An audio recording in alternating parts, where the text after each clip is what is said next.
The Prophet ﷺ and the companions would start their Hajj by traveling from Makkah Mukarramah to a place next to Makkah called Mina. Even prior to Islam, the Quraysh would go to Mina. Today, Mina is a tent city. Whether you look left, right, front, or back, surrounded by tents. But there is a rich legacy to this location, this place. It's not just another place you're in. This is where Rasulullah ﷺ, prior to migration, would give da'wah to the tribes that were visiting across Arabia. He would call them to Islam. He would invite them. This is where the Prophet ﷺ actually met the Ansar. This is where they took allegiance at his hands.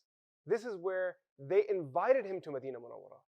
And it was here that the Prophet ﷺ made the intention and started making dua to Allah subhanahu wa ta'ala for the migration to Medina Munawwara. A very significant place. But everything about Hajj in reality is connected to the legacy of Ibrahim alayhi salam. So let's take a look at how Mina is also connected to that legacy. Ibrahim alayhi salam sees a dream. And in his dream, he's sacrificing his son. He approaches his son. The scholars tell us that he saw this dream multiple times. And for him, it became clear as a prophet that this was a command from Allah subhanahu wa ta'ala. Ibrahim alayhi salam approaches his son Ismail.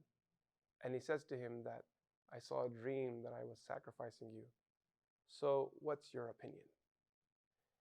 That language is so phenomenal because he doesn't force it on his child.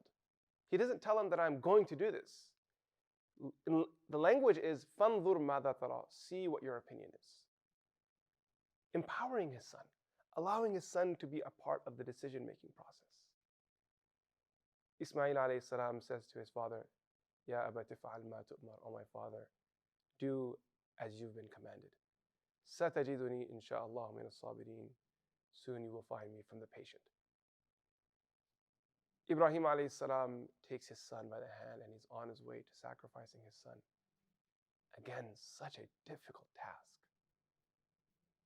But Allah subhanahu wa ta'ala knows how far to test people and who will be successful and who can endure the test. Ibrahim alayhi salam was clearly one of those people. And there's a reason why he is a recognized figure in all religions and will be remembered until the end of times. Because with great sacrifice, there will be great success.